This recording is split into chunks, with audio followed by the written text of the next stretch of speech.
cash collection for a couple of months. So you're going to take the numbers in the first part and collect them in number 2.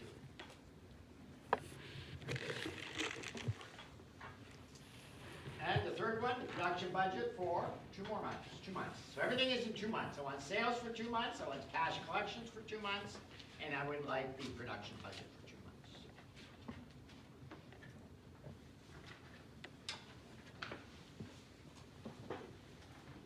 months. Question number 2. We're going to have a party. We got 2 places to have the party. If we have the party at one place, how many tickets do we have to sell to break even? If we have a party at another place, how many tickets do we have to sell to break even? Some of the costs are going to be common. So if you have a disc jockey, it's going to be common for both. The food will be different. Question number 3. Decision making. Special order.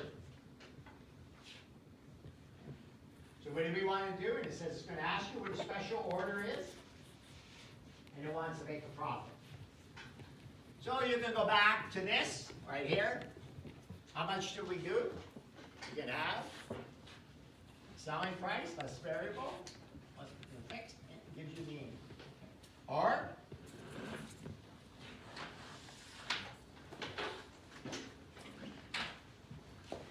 selling price minus variable minus fixed equals. And if I want to know the selling price, you can make that X. The income is $20. You can make that 20, and then you can just fill in those if you like. That's one of the ways of doing it.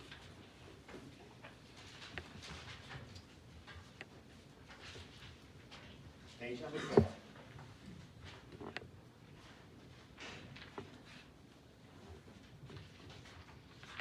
Page number 4, material price variance, usage, labor rate variance, and efficiency variance.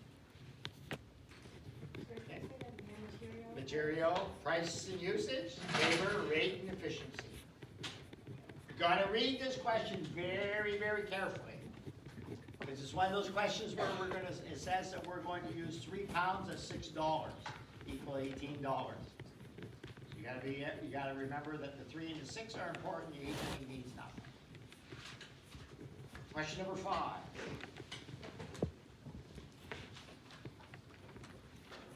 What's the overhead rate? What's the cost of the job? So the cost of the job is material, labor, and overhead. And last but not least, was the overhead under or over applied by how much? It was all same as in question, chapter 2. It's all the same stuff we did in chapter 2.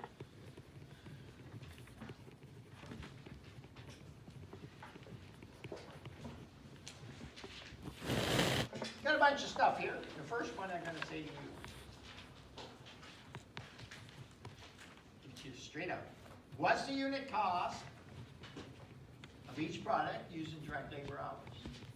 So, exactly the same as in number 2. Direct labor hours meant 1 rate. Because I've only given you 1 driver. Sorry, can you say that again? Determine the unit cost of each product using direct labor costs for overhead.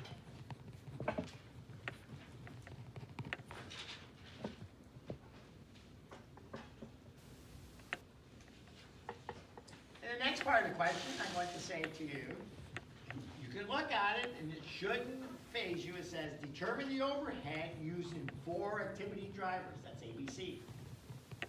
Right away, you should know. I'm not going to ask you the same question in 2.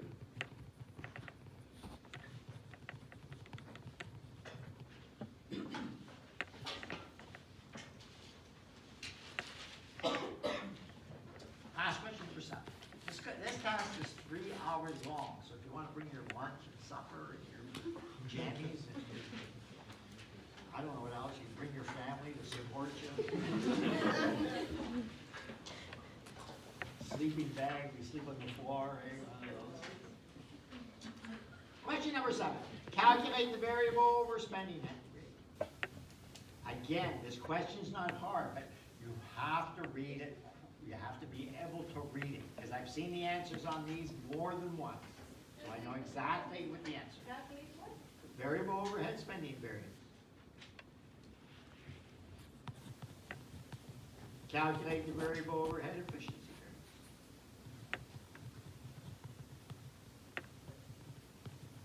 variance. Calculate the fixed overhead spending variance.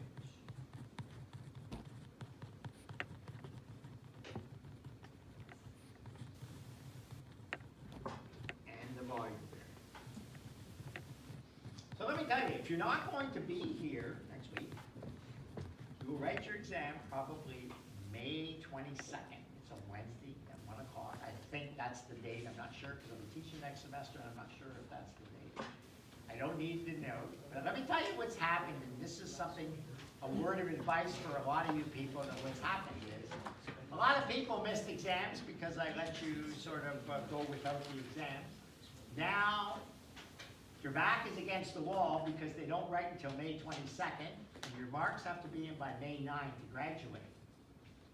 So these people who have prolonged it because they've been sick or because, for whatever reason, they didn't write the second test, they're not going to be able to graduate.